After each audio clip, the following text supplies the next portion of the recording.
Hey guys, welcome back to the Runners Jam podcast. Well, it's race week.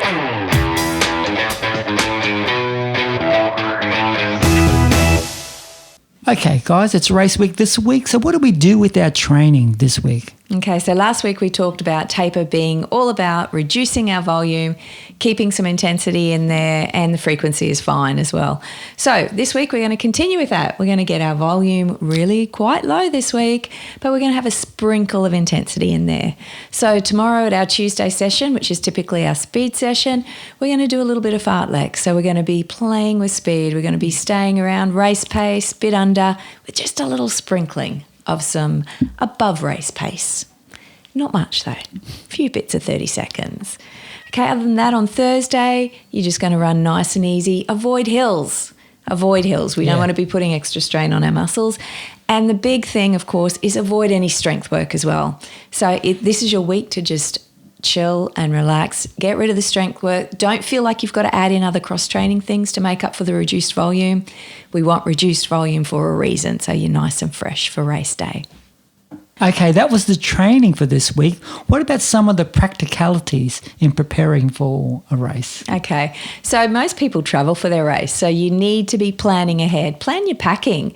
You need to make sure you've got everything in there. So let's think, what do you need? You need your race bib. Yes. You need your watch. You need your chargers. You need your phone. You want to pack your nutrition, your hydration, your clothing. Don't wear anything new at the race. Like, don't get the race singlet and wear it if you've not worn it before, because you could find some extra chafing that you don't appreciate on the day.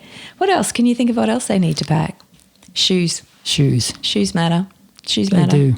Anything else? Should you pack one pair of shoes or? Well, I don't know. I like to pack two just to be safe. Okay, just to be safe. Just two pairs to be of shoes. safe, yeah. Just in case something happens. Socks, all the usual stuff. But don't forget your charger for your watch. Yes, really make important. sure that your watch is charged before the race. So are there any other things that people need to think about in preparing for race day? Yeah, I think the big thing is your nutrition and hydration. Hopefully they will have sorted that out before the race. I'm sure they have. Well, let's hope so.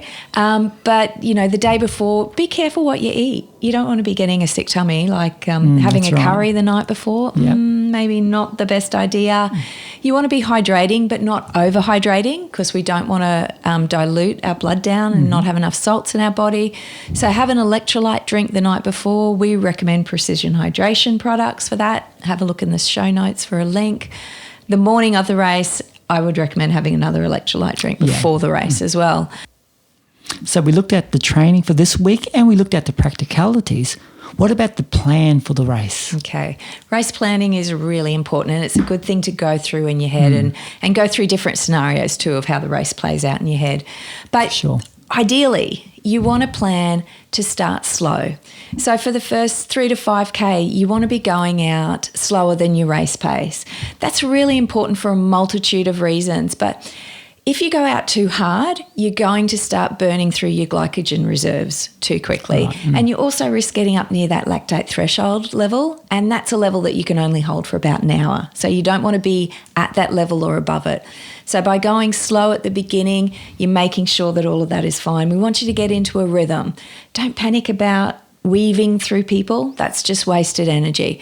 Just sit where you are, run a little bit slower than your race pace, get your breathing right, let the adrenaline settle. And then after that period of time, 3 to 5K, then you can put the foot down a little bit, increase your pace, go a little bit harder.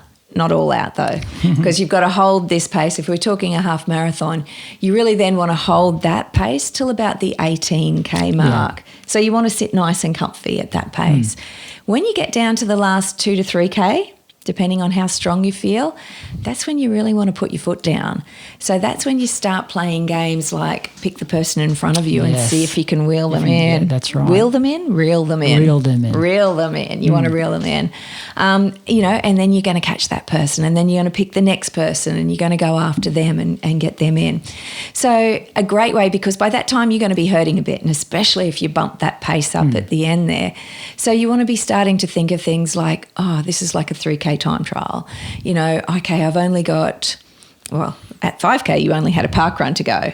Now you might be down to, okay, this is for 800 reps or this is for 400 reps. The things you've done in training before, have those in your head and work through them to get to that finish line nice, strong and fast at the end. Okay, is there anything else you'd like to talk about when it comes to race preparation? I think it can be a really good thing to have a little mantra as well, or some saying that is special to you. I know when I went into the Gold Coast Marathon, I just lost a friend, and she passed away at an early age, and I wrote on my arm, "It's a privilege," because I knew I was going to be hurting. I knew it was going to be hard, but I knew that it was such a privilege to be alive and to be able to have a body do this challenging thing. So, what's your mantra? What's going to get you through? What are you going to be thinking about as you push to that finish line? So, if you've got any final thoughts or tips that you'd like to share, make sure you write it down in the comments. We'd love to hear from you. Here's my final tip. Okay.